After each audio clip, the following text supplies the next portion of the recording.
বাইকের উপরে যে এই যে এআইটিটা মানে অ্যাডভান্স ইনকাম ট্যাক্স, আমরা ইনকাম ট্যাক্স দিব, বাট অ্যাডভান্স ইনকাম ট্যাক্স দিব না, যেটা বাইকের উপরে আরোপ করা হচ্ছে। আমরা আমাদের আয়ের কর দিব, বাট বাইকের উপরে যে আরোপিত যে কর, এই করটা আমরা চাচ্ছি না। কারণ মনে করতেছি এই করটা যদি ধার্য করা হয়, আজকে 5,000 করতেছেন, আগামী বছর 10,000 টাকা করবেন, পরের বছর 15,000 টাকা করবেন। তবে একটা 150 সিসির বাইকে 1.5 লাখ টাকার একটা বাইকে আপনি কিসের কর দিবেন? আমরা একটা বাইককে কেনার সময় প্রায় 156% ট্যাক্স দিয়ে তারপরে কেনা লাগতেছে। মানে আমার এই একটা বাইক যেটা কিনতেছি, এই বাইকটা দিয়ে আরও একটা বাইক কেনার পরেও বাড়তি টাকা থাকে। এরপরে আবার রেজিস্ট্রেশন করতেছি, সেখানেও ট্যাক্স দিচ্ছি। এবার আবার আমি যখন রোড পারমিট করতেছি, যেটা ট্যাক্স টোকেন, প্রতি 2 বছর অথবা ডিরেক্ট 10 বছর, সেখানেও তো ট্যাক্স দিচ্ছি। এরপরে বাইকের প্রত্যেকটা মেনটেন্যান্সের ক্ষেত্রেও তো ট্যাক্স যাচ্ছে, কারণ তো আমি পণ্য বাই করতেছি, আমার প্রত্যেকটা পণ্য থেকে আপনার গভর্নমেন্ট ট্যাক্স নিচ্ছে না, তাহলে আবার বাইকটার উপরে আলাদা করে কিসের কর দিবেন ভাই?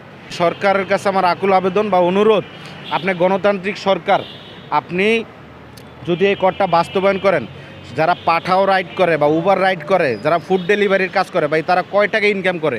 একটা লোন করে একটা বাইক কিনে দেখেন, 1.5 লাখ টাকা দিয়ে একটা পুরাতন বাইক কেনার পরে যদি তাকে আবার এটা থেকে অ্যাডভান্স কর দেওয়া হয়, আদৌ কি সে করের আওতায় পড়ে কিনা সেটাও তো আপনি জানেন না।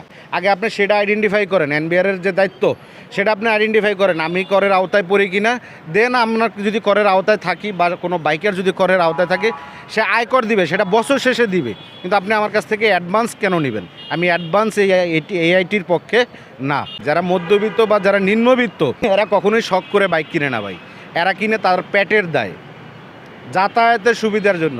দেখেন, আপনি হয়তো বা আপনার কাছে একটা বাইক বা আমার কাছে, আমি স্যুট টাই পরে চলাফেরা করি, আমার কাছে একটা বাইক আছে, ডাস্টবিন হলো গিয়ে আমার ব্যাংকে কোটি কোটি টাকা আছে, বিষয়টা তা না।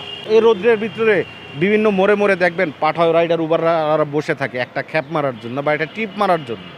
বা সারাদিনে তারা কয় টাকা ইনকাম করে? একটা বাইকে যদি ডেলি 1,000 টাকা রাইড মারে, 1,000 টাকা রাইড মারলে ধরেন আপনি হিসাব করতেছেন মাসে 30,000 টাকা, সে কি আল্লাহর 30 দিন রাইড মারে? মিনিমাম তো 7 দিন বা 10 দিন বা 5 দিন, তারও তো ছুটি দরকার হয়, একটা গ্যাপ দেয়। এরপরে বাইকটার মোবিল চেঞ্জ করা লাগে, যেটাকে ইঞ্জিনাল বলে, ব্রেক প্যাড চেঞ্জ করা লাগে, আরও বিভিন্ন সার্ভিস সেন্টারে গিয়ে বিভিন্ন ধরনের সার্ভিস করণ লাগে। তো এইগুলো দেওয়ার পরে আপনি একটা চিন্তা করেন, তার খাওয়া দাওয়া, বাসা ভাড়া, তার ছেলে মেয়ের লেখাপড়া, এগুলো কীভাবে মেনটেনেন্স হয়?